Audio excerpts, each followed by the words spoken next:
Good morning. How are we doing out there, everyone? So I'm going to adjust my camera up a little bit. I actually have a motorized standing desk. It's an L shape. And I can raise and lower the standing desk. It has a motor. It's motorized. And my camera is mounted on the desk, so it goes up and down. If I have to adjust, if I'm sitting up straighter than I normally would or not. So it's cold. It's been in the 20s. Right now what is it right now? 33 at 10 o'clock in the morning. 10 o'clock in the morning. Our friend Nobody over there on the X platform, good morning. Joining from Jamaica, Alistair. Hello from the Netherlands. Absolutely, absolutely. So, as usual, of course, that's usually what Apple does. Let me go over here real quick and change that to that. There we go. Now I have, oh, you know what? That didn't work. What's going on? No, this one. There we go.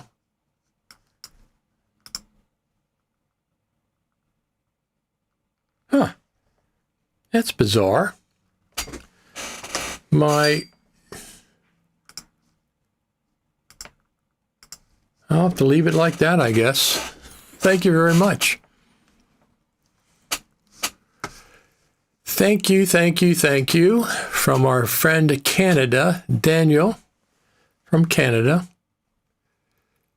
I bet you it's cold. It's snowing here right now. It is snowing. We're supposed to get 1-2 inches, maybe up to 4 inches overnight tonight. Overnight tonight here on the East Coast of the good old USA. That's what it's supposed to be. But my experience is the weather people are not, I mean, it's the weather, it's Mother Nature's trying to figure out what Mother Nature is going to do. They're not that accurate, even 24 hours out. Vitus Loda, good evening. Tell us where you're from, Vitus. I think you're first time you've been here, at least that you've commented. I don't recognize your name, in other words, so let us know where you're from. So, it's hot here in Jamaica. Is it hot there year-round in Jamaica? I think it is. I mean, to me, it seems like it is.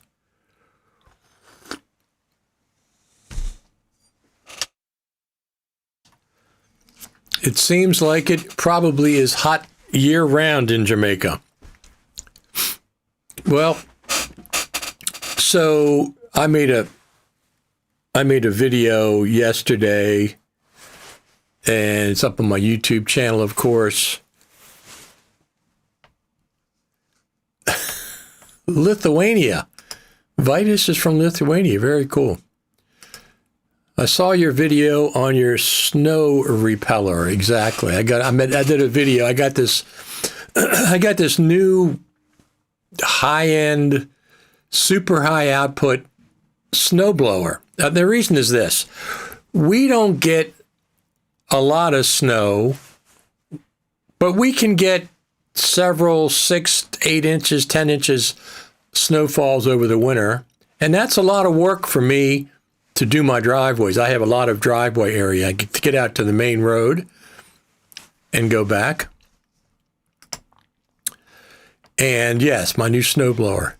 And I've been doing it with my old Craftsman snowblower for years, and it's been fine, but it's old, and it doesn't do, it's more work for me because it's an older snowblower. So I waited till they went on sale. The one I was looking at, it's by a company called Ariens, A-R-I-E-N-S. They've been around since 1933. They build their snowblowers in the USA with globally sourced parts. And a lot of reviews on YouTube. The 99% of them they love the snowblower. So anyway, I looked into it and I've been watching videos for like months, and it finally went on sale. The one I want is 28 inches, 301 cubic centimeter engine, 300 cc engine. It's got 6 forward gears, 2 reverse gears. This thing is a monster. It's 300 pounds. It's 300 pounds. Now, like I said, we don't usually get that much snow, but when we do get snow, I like to make short work of it. So I figured I'd get this. This will last me for a long time, and it won't be so much trouble. The Craftsman's been doing fine. 11 horsepower, 12 horsepower, something like that. And it's got the same thing, 6 forward gears, 2 reverse. But it's older and it's a little bit worn out. So I'm going to sell that one. I mean, it's not worn out. It's worn out. I've used it every year. It's just, I needed something more powerful. So when I have to do the snow blowing, it blows the snow further. This new one, they claim it does 72 tons of snow per hour. 72 tons of snow per hour. That's under optimal conditions, obviously. And it'll throw the snow over 50 feet away. So it'll really throw the snow a long distance away. So that's good. Apple released or try all updates on about Apple OS on similar day, but iOS 26.2 RC1 is bug fixed in so that may explain the late Final Cut update if I need it for some features. So I'm not even running the latest version of Mac OS. I'm 1 year behind. There's nothing in the new one that I need for stuff that I'm doing. I have it installed. I have a partition installed, and if I need it, I can boot into it. But I haven't even updated. I installed the initial one, and they were 90% of my apps work, but there's a couple that didn't, so I came back to this version. Ventura?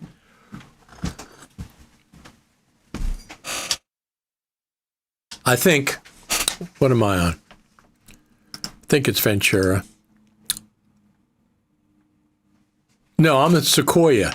Sequoia 15.7. Sequoia 15.7. But I have the other one installed. I have 3 partitions. 2 partitions on my Mac Mini Pro M4 and 3 partitions on my M1 Max MacBook Pro. The original version, and then Ventura, then Sequoia, or whatever the heck it is. I can't keep track of them. Good morning from Oregon. Absolutely. I've never been to Oregon. As David Lynch used to say, Oregon. In Twin Peaks, he played an FBI character, so he used to say Oregon. Very pronounced pronunciation of Oregon. So we're waiting on the Final Cut, the FCP Creative Summit announcement. They said it'll be in December. Said it'll be December. It's December. It's 2 weeks into December. They're not going to announce at Christmas. At Christmas, right? No, of course not. Hello from Milwaukee. Fantastic. The Imagination Machine. Hello from Milwaukee. What's your specs on the M1 Max? I think of upgrading, but only really need to do how good M1 is. M1 is excellent. My MacBook Pro is phenomenal. I got everything, the top of everything except for the SSD. I don't even know what I got for. I don't know if I got did I get a 4 terabyte SSD or a 2 terabyte? I always get at least 2 terabyte. My M4 Max Mac Mini Pro is 2 terabyte. And then I bought a 4 terabyte Thunderbolt 5 SSD from OWC that's always plugged in. So I got 6 terabyte. I have another Thunderbolt drive plugged in with this 2 terabyte. So since this Mac Mini doesn't go anywhere but this studio, I have 2 terabytes native, 4 terabytes on the OWC Thunderbolt 5 drive, not Thunderbolt 4, and then 2 additional terabytes on another SSD enclosure that I have. So I have 8 terabytes pretty much immediately available for me. So what are we expecting for next year? Text-based editing? Yes, I am expecting text-based editing. 3D tracking? I'm not so sure about 3D tracking. Maybe that's something. I'm expecting 2 things: text-based editing and a roles-based audio mixer. Those are the 2 things that I'm expecting in Final Cut Pro 11.3. If that's the update for the Creative Summit, I presume it's going to be. I expect 11.2.1 to be out, a bug fix, before the end of the year.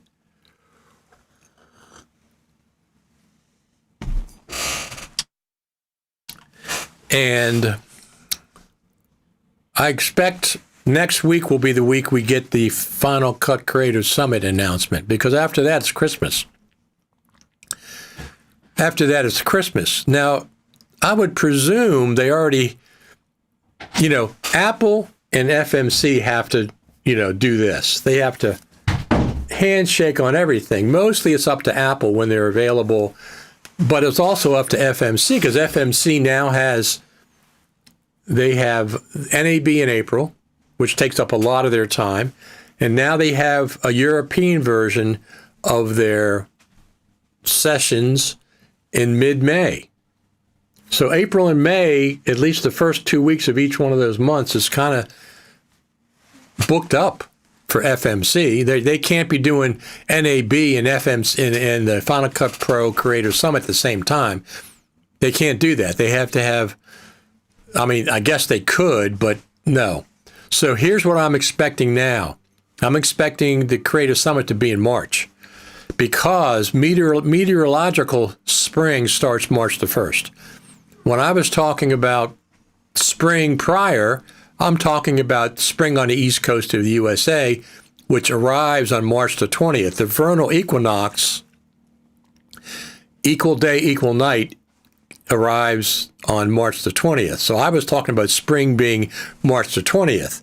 But they may be talking about meteorological spring, which is March the 1st. So FMC's busy in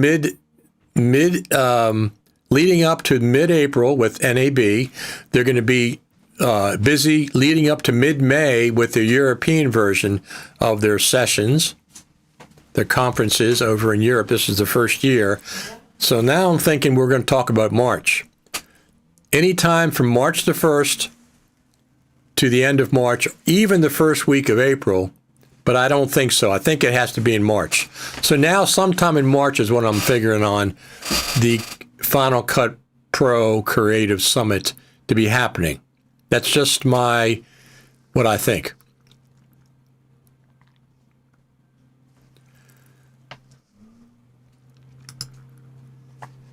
Upgrading from 26.1 to 26.2 my Mac Studio M2 Ultra, hoping it'll fix the unstable Wi-Fi connection issue I think some have with the machine on network, where problems on 18.7.3.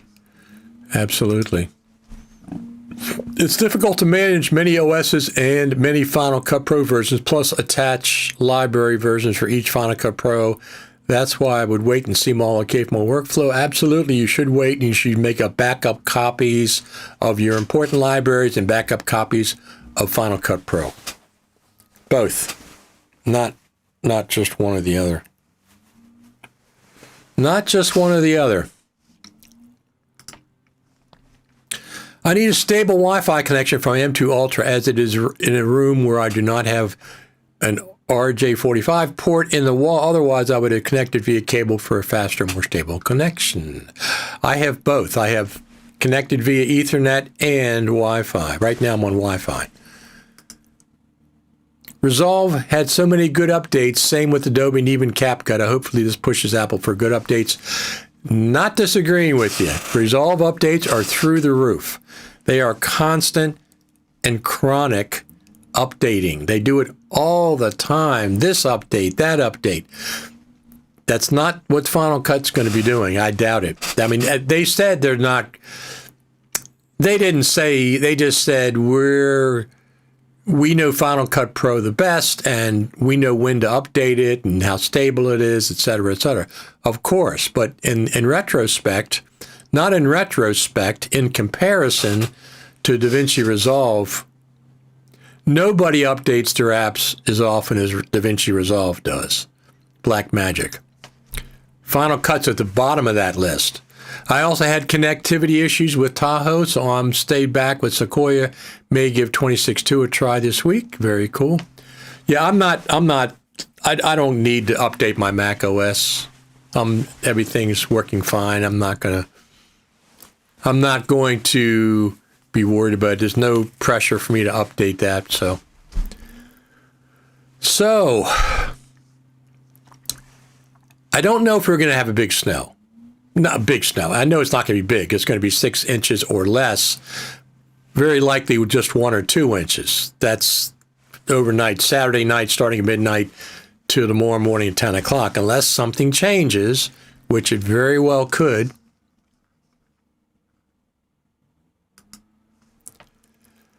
That's why I regret not having backup compressor too, because of sneaky way Apple removed Blu-ray option.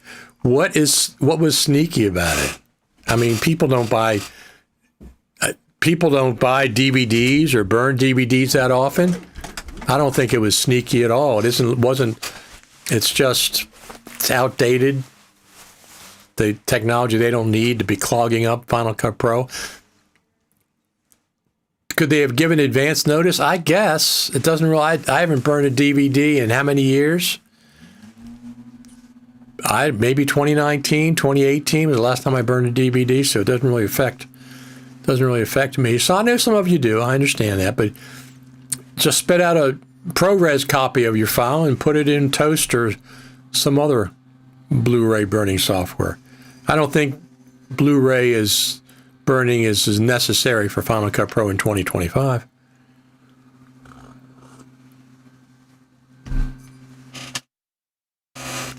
Just spit out a ProRes copy and burn it in some other software. I doubt very many people are burning DVDs. I mean, I have a film, which is actually right here.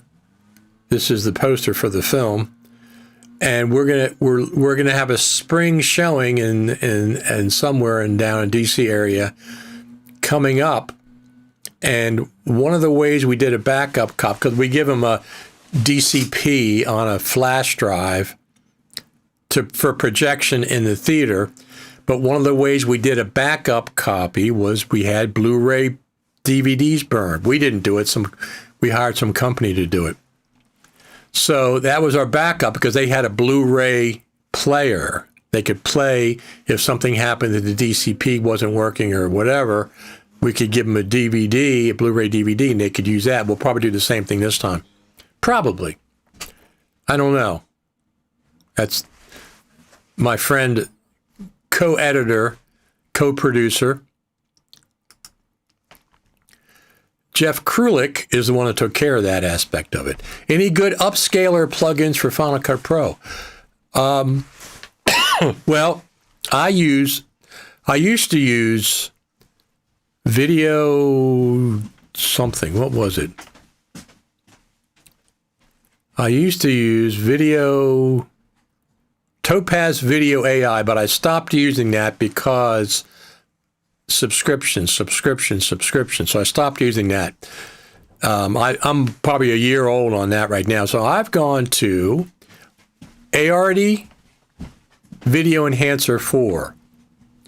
Now, I'm not sure. I have I have a perpetual license for that, so I'm not paying a subscription, and that's been working fine.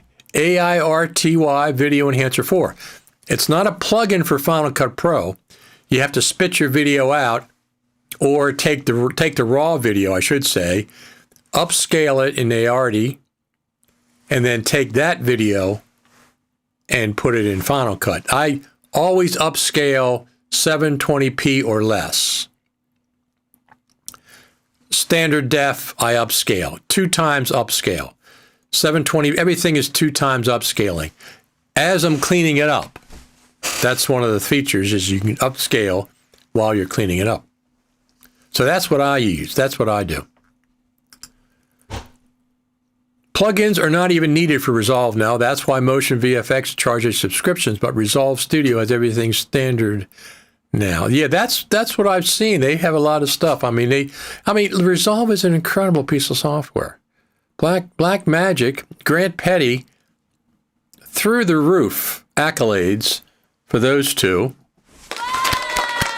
The DaVinci Resolve is a phenomenal piece of software, and they have all kinds of stuff in there. Motion VFX has one. Tried to upscale a 1-hour video shot with mini DV, needed 44 hours, failed after 20 hours. I don't have that problem. A 1-hour video normally takes about 4 times real time. So 1 hour would be 4 hours. And both of the ones that I use, it's not a plugin in Final Cut. I don't want to tie up Final Cut upscaling. I don't want to tie it up. I take the source footage, put it in AIRTY or Topaz, upscale it, put it over to the side, let it do its thing. When the video's done, I bring that into Final Cut. My clients often request a Blu-ray copy, even if project is for YouTube, as a safe way for local playability. I understand that, but I'm just saying the majority of the Final Cut Pro editors don't need that feature. So the fact that plus the Macs don't even have Blu-ray burners anymore. You have to get I have a couple of DVD burners, probably 2 or 3. Haven't used them in so long. I completely understand that, but you'll have to get a third party. Get Toast and just spit out the file, take it into Toast, burn your Blu-ray DVD, and Bob's your uncle, as they say. That's what they say around here. I'm not sure if they say it.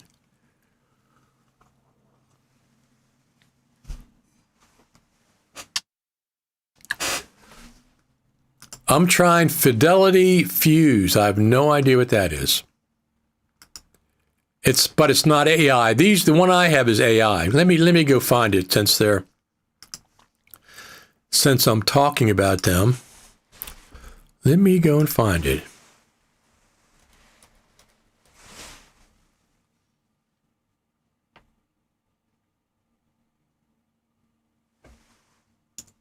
Let me see what comes up here. Here we go. Here we go. Let's see what's going on here. Let's see what's going on here.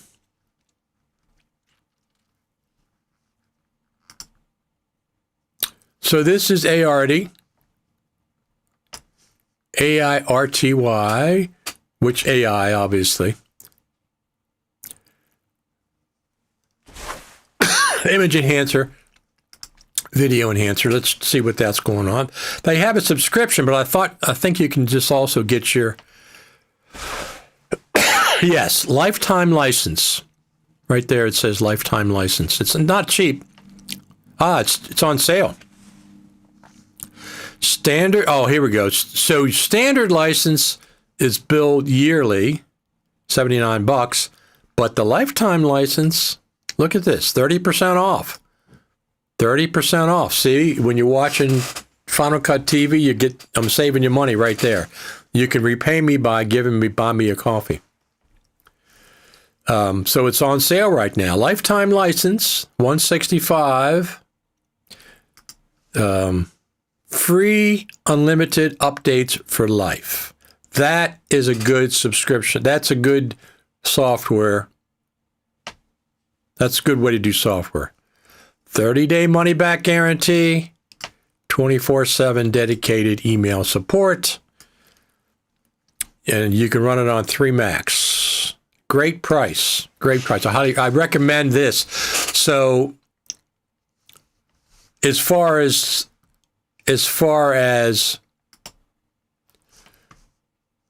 but it's not AI, it's a plugin for Final Cut. How is the results for Artie and speed? The results are about the same as Topaz. It's about the same as Topaz for me. Now, Mr. Triumph says it's not as good as Topaz.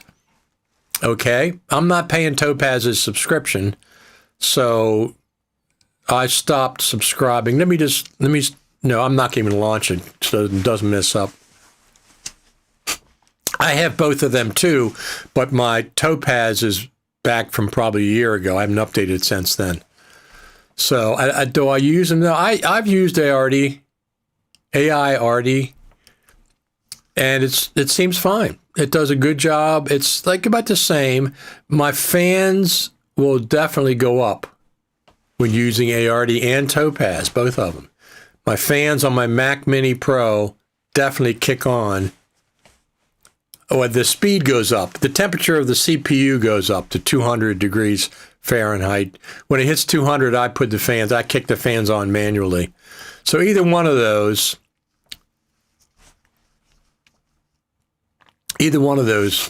will kick your fans on. I canceled upgrade to Topaz Video AI as I haven't seen any improvements in the last year's updates with regards to better utilize the power of my M2 Ultra. Improvements are on the PC side. Very interesting. My producer bought Topaz Video AI while it was still non-subscription. Do they have a option to get a perpetual license? I thought that they did. But it's just too expensive nowadays. If I have a license for these companies and they get 1 year free updates, which is completely reasonable, at the end of 1 year, I don't just jump on and get a new version. I wait a year or whatever. That way, when I update, I get updates for a year going forward, but it's like half price because I didn't get the last year. I've been using it.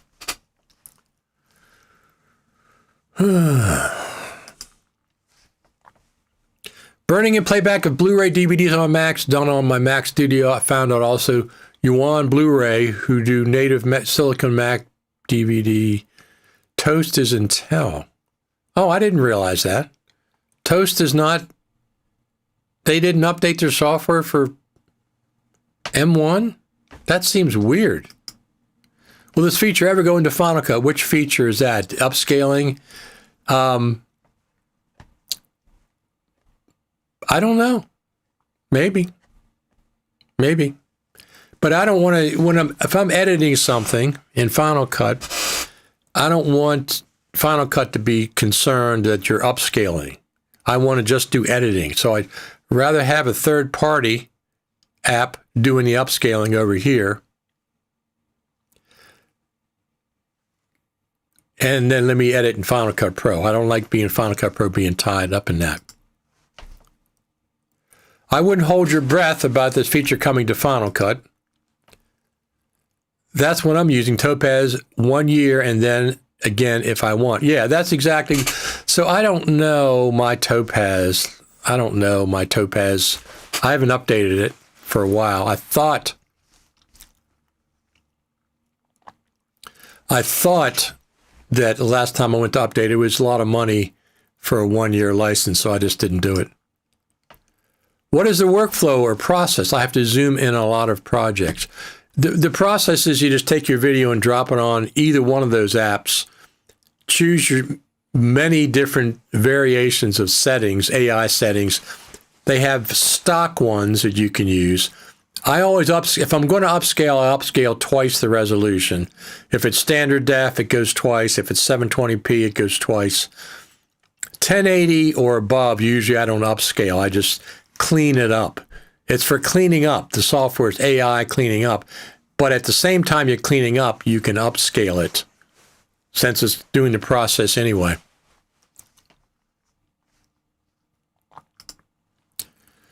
I give Topaz 2 more years maximum before both Adobe and Blackmagic will ship comparable features for no additional money. That's very possible. When can we expect the next update? I saw someone mention Thursday on Threads, but nothing happened. Of course, they don't know what they're talking about. I saw that. I saw it. Somebody mentioned it as well. But plus, I think they said 10.3. I don't think so. I think it's going to be 10.2.1. Bug fix, maybe a new feature thrown in. Maybe, I don't know. But I'm saying I think 11.2.1 before the end of the year, because after the first of the year, we're getting into Final Cut FCP Creator Summit territory, and that's going to be probably 11.3.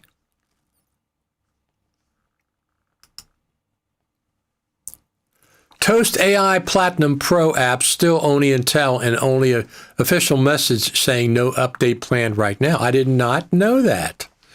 I did not know that Toast is Intel only. I guess they don't sell enough copies. If they sold enough copies, they would certainly do the M1 version, but they don't. That's what I thought. Blackmagic already does upscaling. I don't know how good it is compared to the other ones, but get a copy of Blackmagic Studio and you can do upscaling there, and then you can still run Final Cut Pro. I feel like I'll be 60 years old and still won't see the BRAW update for Final Cut Pro. I think you will. I'm really, listen, I'm with you. I don't use BRAW. I have no intentions of shooting in BRAW. I shoot ProRes RAW now with my iPhone 17 Pro Max. I completely support people who want BRAW, native in Final Cut. The Final Cut Pro team said it's absolutely possible to do that now. A year ago, they announced it at the Final Cut Pro Creative Summit. What the holdup is, I don't know. I don't know. Toast is a CD, DVD burning software that's been on the Mac forever. But apparently, it's only works on Intel machines now. Seems kind of weird, but I guess they didn't sell enough copies to make it worth their investment to do it on the M1. This week, I tested the AI upscaling in Resolve to see if I could drop any Topaz Video Wave subscription. Unfortunately, the upscaling in Resolve was not particularly good. Okay, that's of course very reasonable to assume that's accurate. So anything I shoot now, I shoot in 4K. Always 4K. My Lumix S5 Mark IIX, I shoot in 6K. 6K. Everything's in 6K on that camera. My iPhones, and my DJI Action 5, everything is 4K. Even if it's in a 1080p timeline. But legacy stuff I have literally hundreds of mini DV tapes. I'm not going to be digitizing all of them, but I'm going to digitize some of them some of the time. That's standard def, a lot of it is. Or it's the original HD format. Toast had been by Roxio, that's correct, and then by Corel. Now it is bought by another company. So that's the reason they're not going to. I mean, they just don't sell enough copies to warrant M2.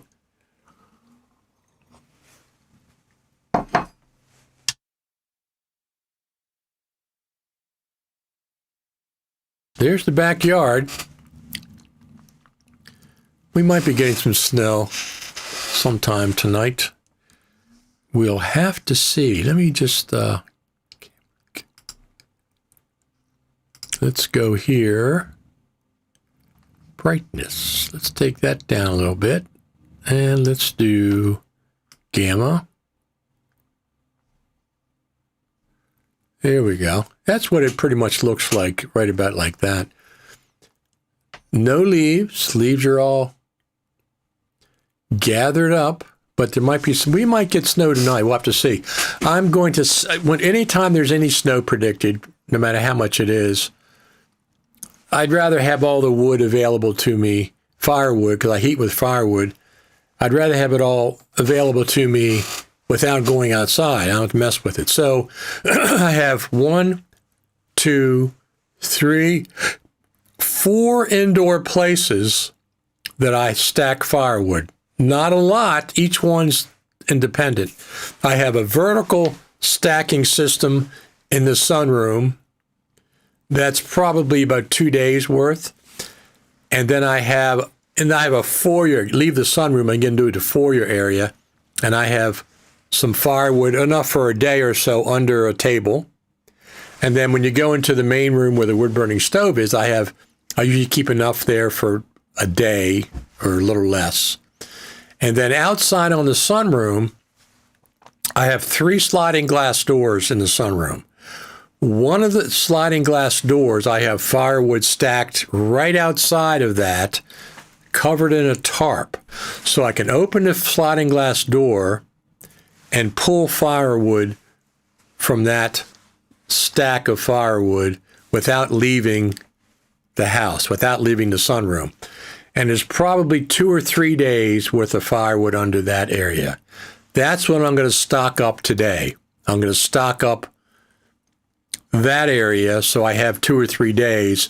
So if it does snow tomorrow, I don't have to worry about going out in the snow. It's not that difficult. I have 2.5 cords of firewood directly across the driveway, like 12 feet from my sunroom. So it isn't like it's a mile away or anything. But if I don't have to go traipsing in the snow, I'd rather not.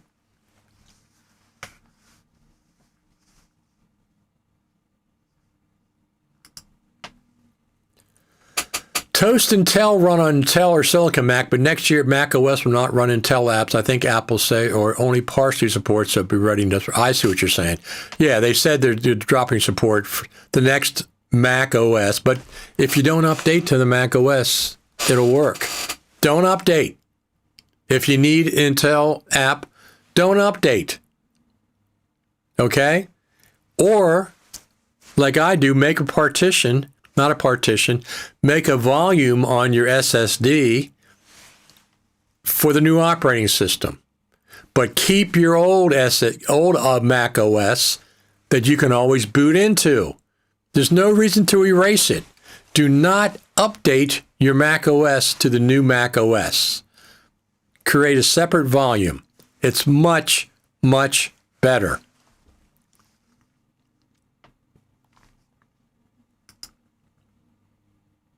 Any good recommendations for plugin? I got Recut, but they had text-based editing. So the best text-based editing for the Mac, for Final Cut Pro, is Lumberjack Systems. They have a text-based editing since 2017. They have a system. So that's what I would recommend if you needed text-based editing.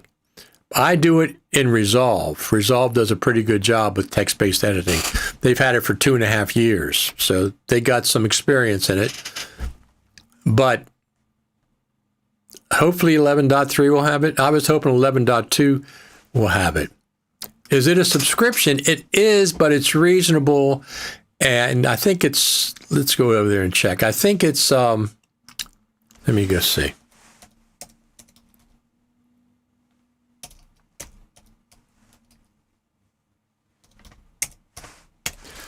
Let me see.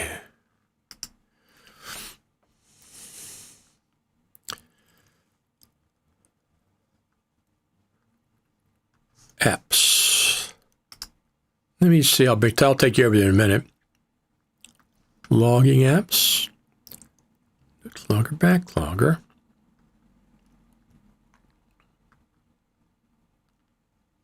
Here we go. NLE Builder.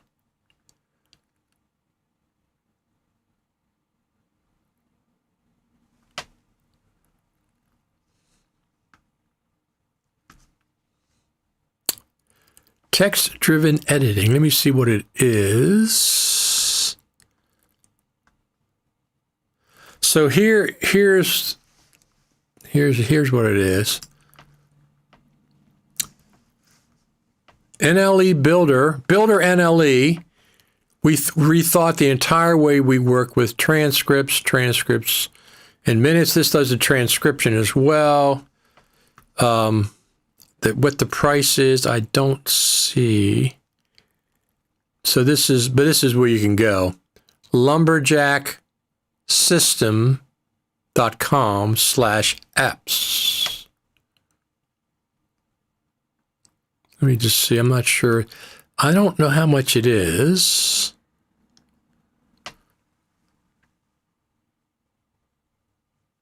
But the idea is you can use it and for 1 month and then you don't have to use it. Let me see what it says. Well, you have to.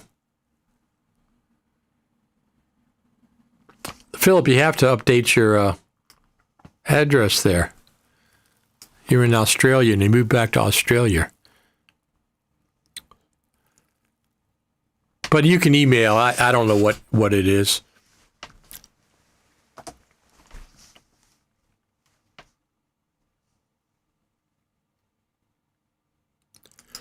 Should I get Resolve or Lumberjack? Do you want to edit in Final Cut or do you want to edit in Resolve? I mean, Lumberjack, you can get it, I think, just for a month. Just get it for a month. You can also do a trial to see if it works for you. DaVinci Resolve is good. I mean, I use it for my text-based editing. Allude have acquired Corel and also ProApps. Thank you for the thumbs up. How's the workflow going back and forth from Final Cut and Resolve? So it's via FCP XML. And that's a little clunky. It doesn't work 100% of the time. So thank you. We like to see that. We got a lot of people watching today, over 40 people watching live. Let me see something. Last week we had, I got the count on who's watching live on Facebook now. That's something new because I didn't have it before. 16 people are watching live on the X platform. There are a bunch of people on YouTube, of course, and some other people on Facebook. So we're doing good.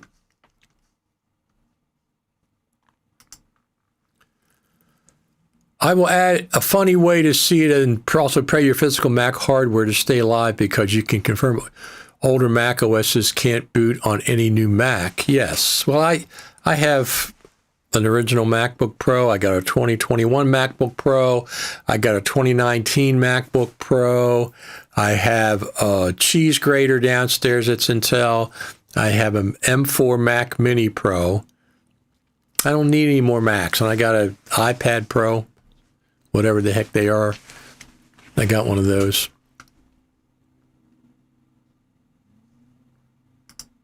With color grading and effects or text-based editing, how do we do the workflow for Final Cut Pro and Resolve?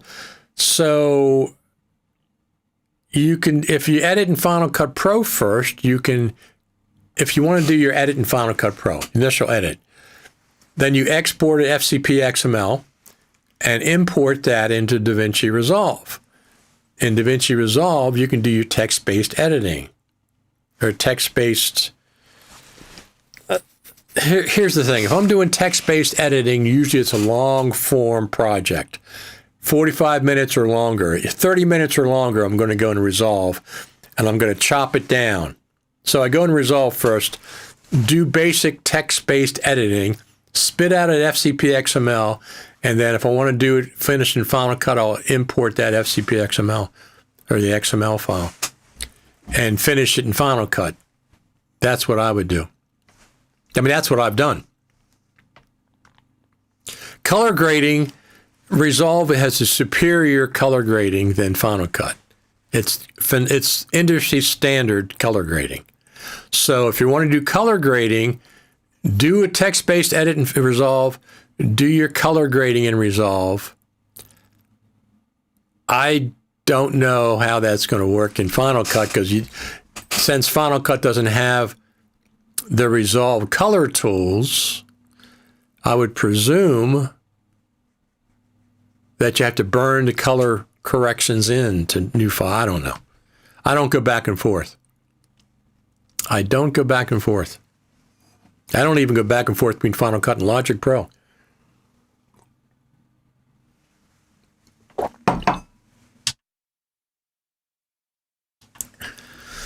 I don't even do that. What else do we have? So here's what I'm thinking about.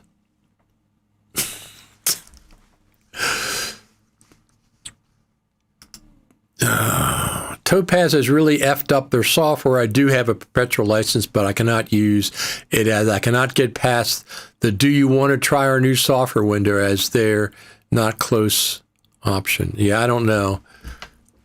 I stopped using it when I saw the price of the 1 year subscription. I just stopped using it and I got this other one.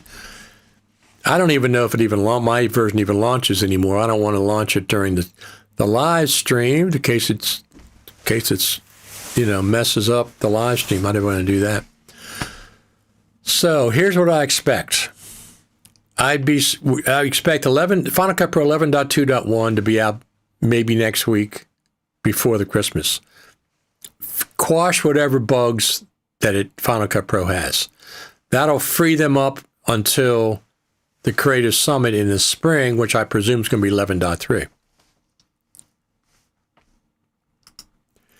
You have to render the color clips and then export them and import them. And that's what I thought, because there's not the same tools, XML file. That's the problem with going back and forth. If you're doing color correction in Resolve, you're doing text-based editing in Resolve, I would just stick with Resolve. I would stick with Resolve and just learn it.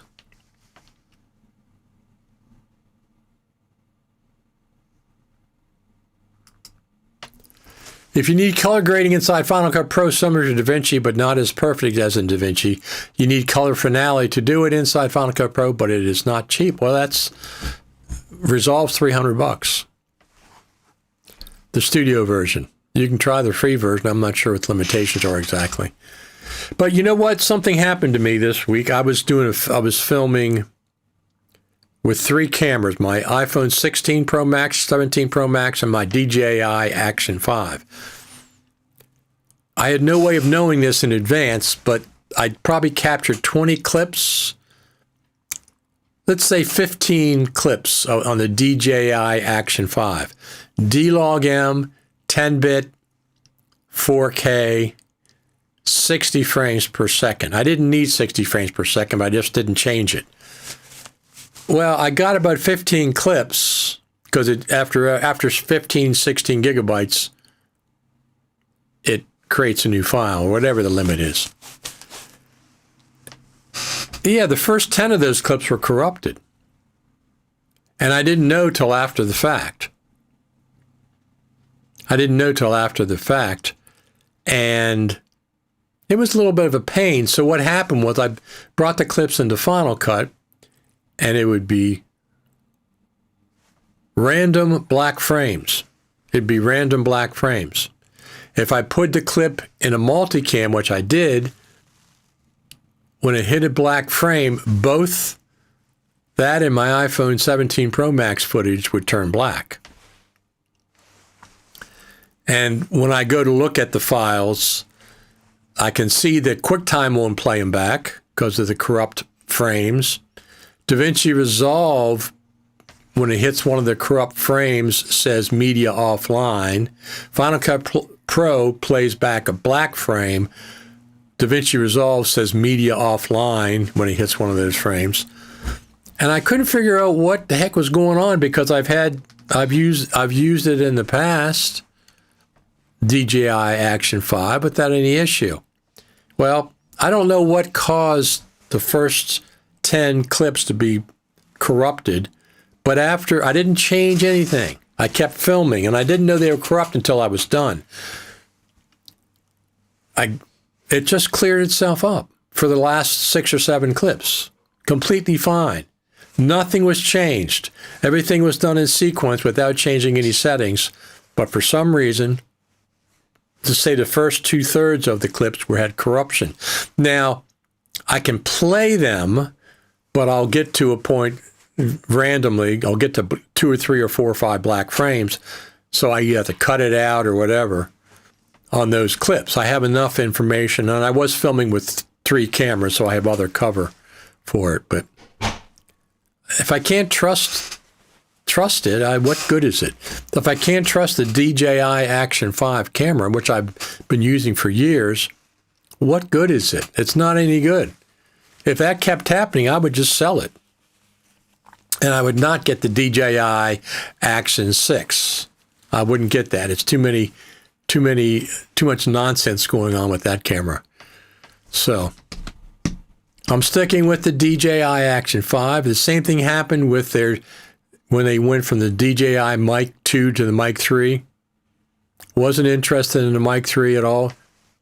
You can't plug it in a lapel to the transmitter? What kind of brain thought that up, that DJI? It's the same thing with the 6, DJI Action 6. I was looking forward to it, but there's not a whole lot of difference between the 5 and the 6. I haven't been that impressed with the 6, so I would not get it, especially after these corruption issues that I just had with the DJI Action 5. The camera doesn't warn you of any problems. That's exactly correct. I was filming with it. There was no pop-up, nothing. Not till I got back in and downloaded the footage, and QuickTime wouldn't play it. QuickTime said media not supported, but it played the other clips fine. The last clips without any issue. Final Cut would stutter play it, but it would hit black. Random places would be black frames. DaVinci Resolve, the same thing. Random places would be media offline. But I can scrub through it and pull good sections out and use those. But I wouldn't trust the Action 5 as the primary camera. Not after that. Especially because I don't know if it played. I'll have to check and see if it played back in the camera itself. Okay, I don't know, but it would not play in Final Cut Pro.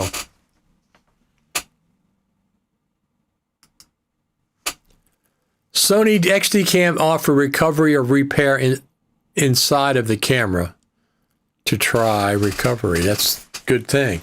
These frames were corrupted, and I don't know why. They're random.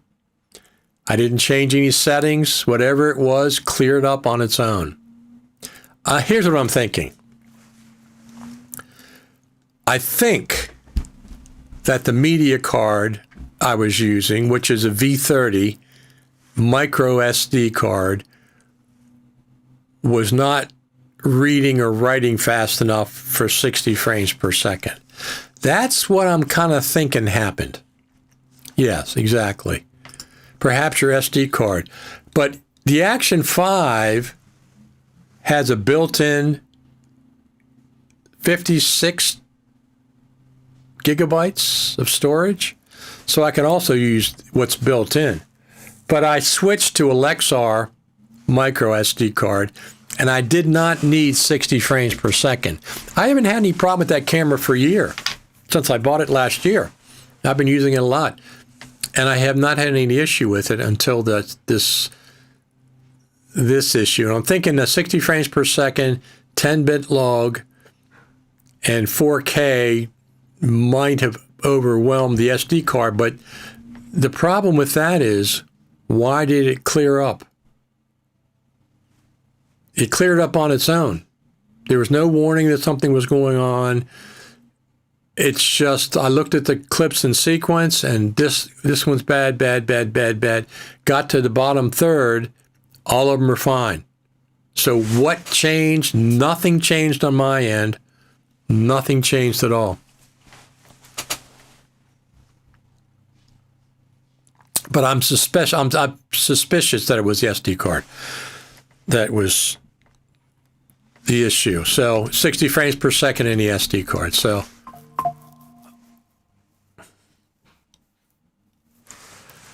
that's what I suspect.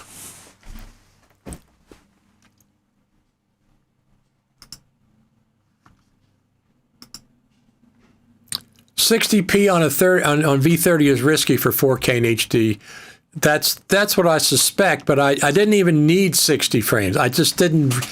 I did 60 frames and I didn't need it for this project. Everything was on 30.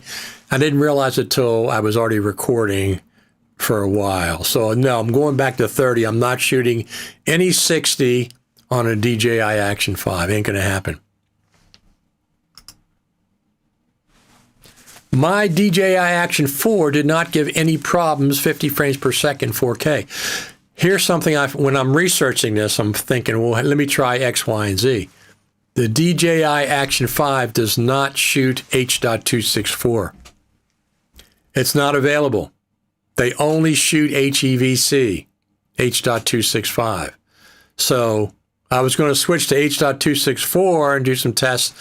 Can't do it on the Action 5. It doesn't record in H.264. The delay is in time for the card to clear is buffer. But why did it clear up on its own? There's nothing I did. I didn't change any settings. I didn't change anything. It just stopped. It had corrupted frames the first 10 clips, no corrupted frames in the last 5 or 6 clips. What changed? They're all the same. They're 12 gigabytes or whatever the heck they are, 15 gigabytes, and then it records a new file. If all of them were corrupted, I'd say, yeah, that makes sense. But the fact that the last third were not corrupted, something changed. But anyway, I'm not shooting 60 frames per second anymore on the Action 5. No way. Don't need it. I'll shoot 24 or 30 maximum. I wasn't even sure, was it the D-Log M? The 10-bit? People have had problem with that 10-bit D-Log video files on some things, but I haven't had any problem up to now. I've been using it for a year, but I don't even know why. I don't know what project I switched to. I don't know why I switched to 60. I don't know. I don't know. So anyway,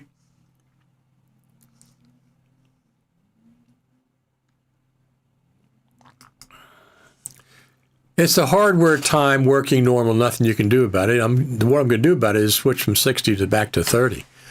That's what I'm going to do about it.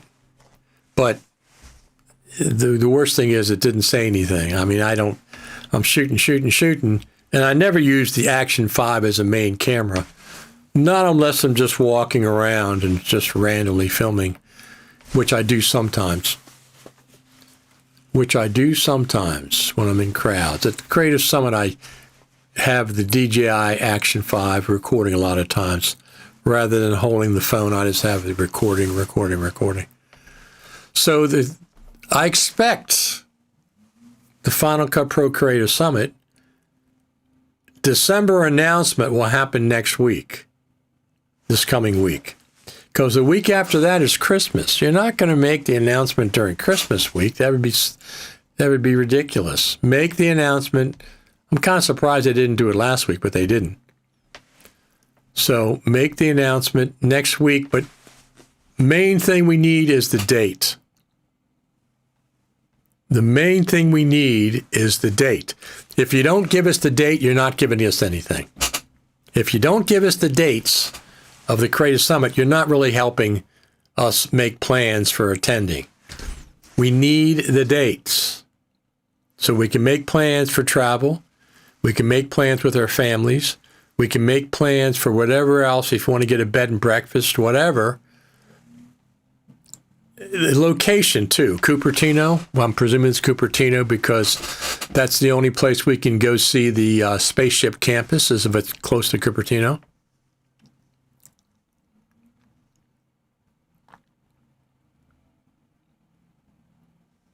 So I expect to hear something this week. I haven't talked to them since last September, September, when I was saying, what's going on with the Creative Summit? What's going on with the Creative Summit? And somebody said, we're not having one this year. It's the 2025 Creative Summit was canceled. You can say it's postponed, but it was still canceled for 2025.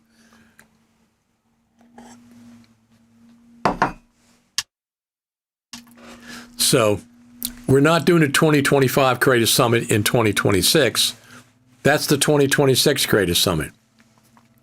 There was no Creative Summit in 2025. They canceled it. It was scheduled. It was being scheduled. And then whatever reasons, I know some things, but I can't talk about them. It was canceled for 2025. And then a new one was scheduled for 2026.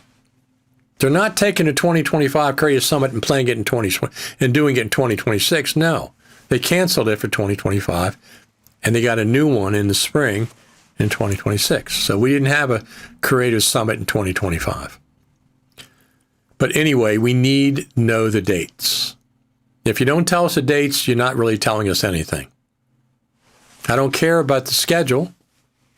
Who's going to be doing what? I'm sure it's going to be the same people that they've had the last 2 or 3 Creative Summits, which is fine. The good people. A few new people. We don't need to know the subject matter and the schedule of all the sessions yet. We need the dates and the location. That's what we need. So we can get airfare, so we can make arrangements with family. If we got to get a dog sitter, we can check that out during that time. But that's what we need to know. And then Final Cut Pro 11.2.1. It's no longer FCPX. It's no longer Final Cut Pro 10. It's now Final Cut Pro 11 and has been for a year. Has been for a year, over a year. The 2025 Creative Summit was canceled. 2026 is the real Creative Summit. Correct. There was no Creative Summit in 2025. It was canceled. It was being planned, and then it was canceled. And they have a new one in 2026. That's correct. Correctamundo. Okay. Anything else going on in the world of Final Cut? I got some prep work to do in case we do get a substantial snow. Just in case tomorrow overnight, I got to go outside, get some firewood rustled up and put it where it's optimal for me. I got to clear the driveway of any, I got a blacktop driveway. That's what I have to snow blow. Get rid of any sticks, any pebbles, rocks on there, any stuff. So if I go to snow blow, it's not picking up rocks and shooting them 50 feet away or whatever. I don't think if you only get 2 or 3 inches, that's not going to shoot 50 feet. To be lucky to get 12 feet.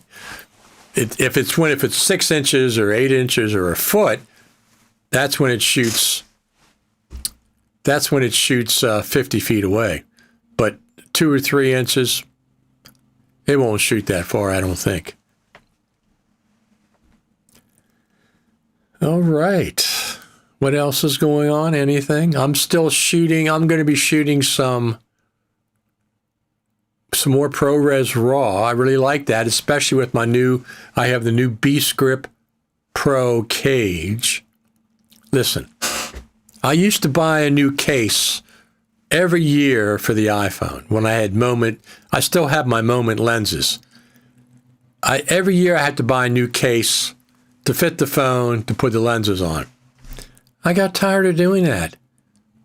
So I got the B-Script Pro cage, and that fits all phones, Android phones, iPhones, whatever, because the lens, where the lenses go, the system they have, first off, it's bigger than the phones, so it can hold, the biggest phone.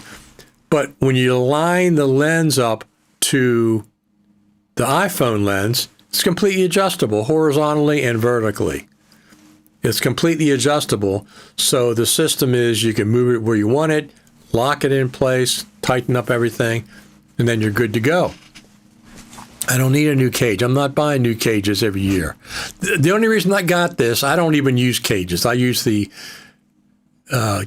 Insta360 Flow 2 Pro gimbal 80% of the time, I use that gimbal. No cage. I have a case, and I use that gimbal. But if I'm shooting in ProRes RAW, anamorphic, I got it because of I got it because I wanted to shoot anamorphic on the Open Gate ProRes RAW. 4,200 pixels wide and whatever it is tall. So I got the anamorphic lens that optically squeezes the image down to fit that Open Gate frame, and then QuickTime knows to play it back at 6,500K. QuickTime stretches it out to 6,500K when you play it back automatically. So I guess it's recording rectangular pixels, and then QuickTime stretches them back out to square. I guess that's what's happening. It's not a digital stretching. It's an optical squeezing. Optically, it's being squeezed onto the anamorphic, onto the frame, and then de-squeezed when you play it back.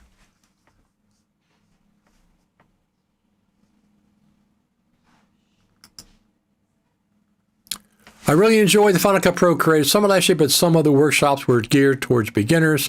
The people who make the trip usually are long-time users. I don't disagree with that, but you got to have a few classes that are beginners, intermediate anyway, and people have to catch up. I agree. No raw stabilization. That's correct, because if you stabilize it, you're processing it. If you stabilize the footage, you are processing the footage. Raw means no processing. So it's never going to have stabilization. I don't think so. Because stabilization, you have to process the footage. That's what is no stabilization. I shoot it with the Beast Grip Pro cage, anamorphic lens. I have a variable ND filter for when I shoot outside. I have my Hollyland Pro Max, Lark Max 2 audio system on the Beast Grip Pro. I have an SSD mounted to the Beast Grip Pro, and I put that on my 6.6 pound payload gimbal, hand gimbal. It's a gimbal that'll even take my Lumix S5 Mark IIX, because that's only 2 or 3 pounds. So I have this gimbal, it's small and compact, that'll take both.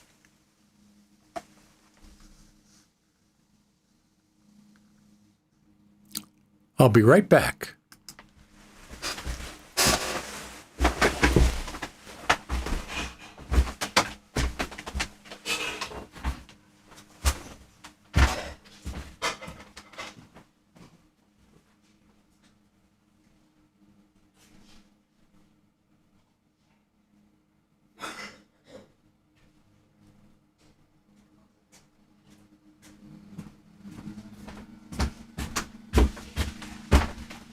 All right, since we're talking about it,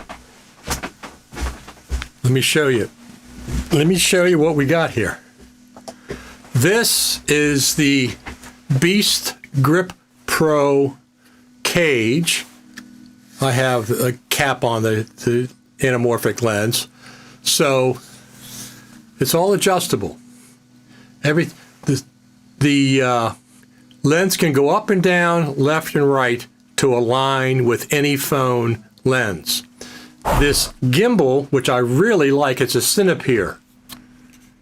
It's the Cinepeer. It's $200.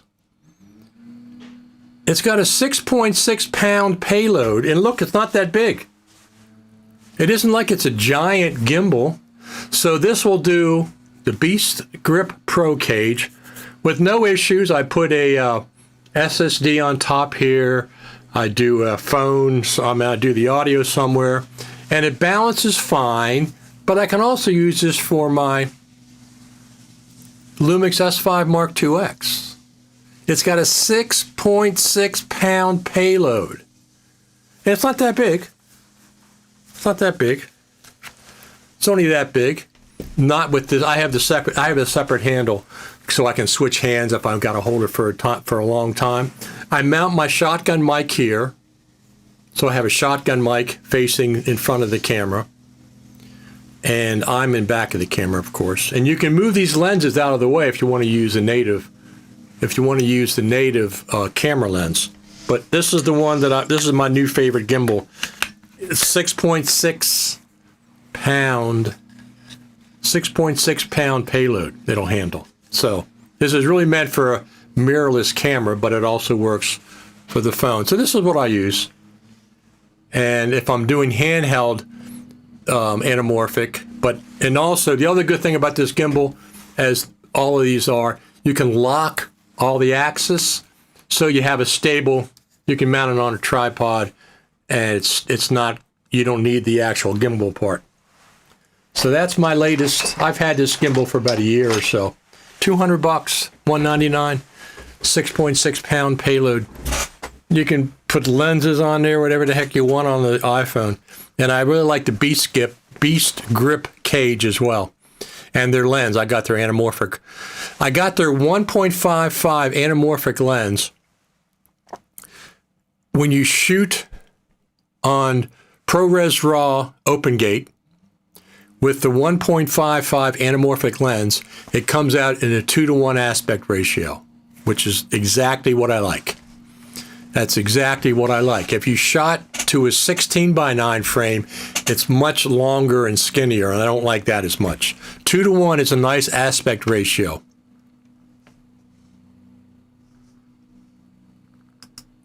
Does Lumix do RAW, and is it better than any smartphone, and why? Lumix exports RAW data. The Mark V, the one I have, the Lumix S5 Mark IIX, does raw data via HDMI. So their HDMI out of the camera is raw data. But you got to capture that somehow. So you have to have a Blackmagic device to capture B-RAW, or one of the Atomos devices that captures ProRes RAW. So the quality would be superb.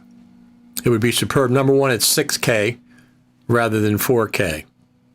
So yes, it does do raw data, but not ProRes or B-RAW. It just raw data via HDMI. You have to capture that raw data either as B-RAW with the Blackmagic device or as ProRes RAW with the Atomos device. But it's superb. It's, when I shoot with those cameras side by side, the Final Cut, the iPhone camera is phenomenal. The quality, it's fantastic. The Lumix is certainly a step up or two up from that. But for the most part, the camera's heavier, my lenses are, you got to do lenses, batteries, a whole 9 yards. So usually I don't shoot with that. As a matter of fact, I might be switching. I have a GH5 I use for my webcam.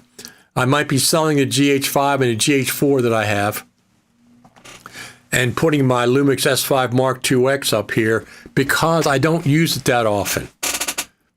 I do not use it that often. It's great in low light. It's it's far superior to the iPhone in low light. There's no ifs, ands, or buts about it, but it's a full frame camera. So you would expect that it would shoot good in low light, and it does. The phones break down in really low light. They get grainy and noisy. So anyway, there's room for both. All right. So this week, Tuesday, 1 o'clock Eastern, which could be the same time that they're going to make the announcement for the Final Cut Pro Creative Summit. And it could be the same time there's an update to Final Cut Pro. But Tuesday at 1 o'clock Eastern time, Eastern Standard Time, we're having a Final Cut TV Christmas show with special guests. There'll be 5 of us.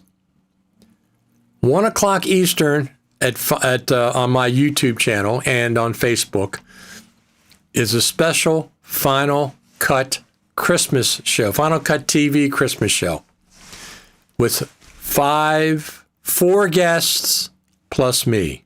I'm not telling you who they are. You have to tune in. I'll make the announcement on Tuesday. Tuesday, 1 o'clock Eastern, Final Cut TV Christmas show. We have one every year. We'll be talking about Final Cut Pro and what we think's coming up in the Creative Summit if we don't know by then. Maybe they'll make their announcement on Tuesday while we're on the air. We'll have to see if that's the case. 10 p.m. PST, that's correct. 10 p.m. Pacific Standard Time on the West Coast, 1 p.m. Eastern Standard Time on the East Coast. And I'll put it at the usual places. It'll be on my YouTube channel. I won't do that before Tuesday. And it'll be announced in the Facebook groups, etc., etc. A lot of people watching today. It's our friend Ben says, what did he miss? We'll go over everything, Ben. Just hold on. Just hold on. We'll recap everything for you. Or you can just watch the repeat. Noon Central Time. There you go. Noon Central, 1 p.m. Eastern, 10 a.m. Pacific Standard Time. So, Ben, I'm just talking about we're having a Christmas show Tuesday with myself. And so 5 people will be on the show. And I'm not telling you who they are. You have to tune in. You'll find out on Tuesday who they are. Some of the usual suspects, though, who I've had on in the past. And we'll talk about Final Cut Pro, that the year that went by. We'll talk about Final Cut Pro, what we think about Final Cut Pro going forward. We'll talk about the Creative Summit, et cetera, et cetera. Maybe we'll have an announcement by then. Maybe. We'll have to see how that goes. Very, very cool. So we're expecting snow on the East Coast tonight. Not that much, a couple inches maybe. That's whatever. But I got that new snowblower that like to use it. I bet I can guess who'll be your guest. But we'll wait and see. You absolutely can guess. You absolutely can. I'm sure you're correct. Maybe 1 or 2 of the guests might be a surprise, but the other ones you'll know about. What snow? Absolutely. Well, I'm not getting that much. It's just the first real snow. We had a little teeny dusting before. We're talking 1 to 3 inches, maybe 4 inches, 5 inches. That's all. I have to do work when it snows. I have to snow blow my driveways to get in and out easy without, And plus if we got deliveries and packages and stuff. So I have a main driveway. I have to, from my house from my house out to the road. And then I got my own driveway into my house. It's like a big parking lot. And then I got a driveway that goes down the back of my house, down to a lower double car garage, detached. So I got a lot of work. It's hours of work. It depends on how deep it is, obviously, but that's it. So let's hope for an announcement about the Creative Summit.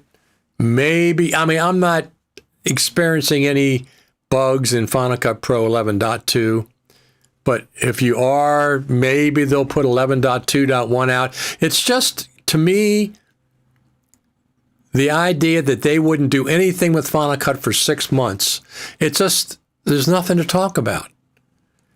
You're just killing the vibe of Final Cut if you don't do something for Final Cut every so many months. There's nothing to talk about. Everything's old. Everything's 6 months behind. Where are you to have so little snow? We already have a couple of feet. East Coast, outside of Baltimore and Washington. So East Coast. We listen. The biggest snow that we've had, and it was a big snow. February usually is when it snows the most around here. So the fact that snow's coming in early December does not bode well for the rest of the winter, because if it's starting that early, we could get pummeled. But many years ago, we got two 30-inch snows back to back. 30-inch snows, 10 days later, we got a second 30-inch snow. So that's 60 inches of snow in 10 days. That's a lot of snow. And if my neighbor didn't have a snowblower, we wouldn't have got out for like a long time, because we live on a private, the road to our house is private. The main road was plowed, which is outside just a couple hundred feet from the houses, but we got to get to the main road. If he went out there, his name is Sewell, he went out there with his snowblower and just took his time, and snow blowed us out both times. Both of those 30-inch snows, he took us out, got us out. So I'm dependent on a snowblower that works very well. Got a brand new one. We'll see how much snow we get. Couple inches isn't going to be much of a challenge. But anyway. So we'll be back this week regardless of the status of the Final Cut Pro Creator Summit announcement, regardless of Final Cut Pro 11.2.1. I don't even know if there is such a thing. But if they don't do anything from September up until the spring, 6 months of nothing, of no updates to Final Cut Pro, nothing to talk about for 6 months, you make it difficult. You make it difficult to keep interest going with Final Cut.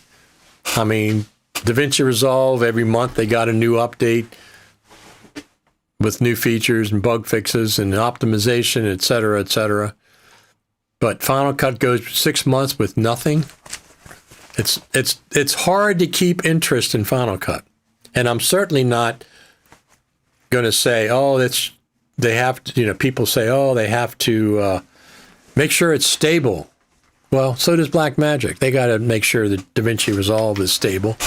They got to do the same thing. So anyway, I'm just presuming they have a bug fix that's going to be released before the end of the year. We'll see if that happens. All right, everyone. Tuesday, 1 p.m. Eastern, 12 noon Central, 10 a.m. Pacific Standard Time. We're going to have a special edition of Final Cut TV, the annual Christmas show. That's this coming Tuesday. Maybe by then, we will have the Final Cut, the FCP Creator Summit announcement. Maybe. My bet is it's going to be in March. And, there's no bet about Cupertino. That's probably where it's going to be. That's what they've been doing since 2017, 18, 2019. Didn't have one in 2020 or 2022, 2021. 2023, they were back in Cupertino. 2024, they were back in Cupertino. So the only way you can get to the Spaceship Campus is if we're having the actual Creator Summit in Cupertino, so it's convenient. Convenient to get to the Spaceship Campus. That's a big bonus about going to the Creator Summit. So anyway, Final Cut Pro team and all the listeners on Final Cut TV, stop back and see us next Saturday, but also this Tuesday at 1 o'clock Eastern. All right? And if there's anything else that happens on Monday, we'll do another live stream, I guess. We'll see. Thanks, everyone, for tuning in. You're the best Final Cut Pro audience in the world. Talk to you later.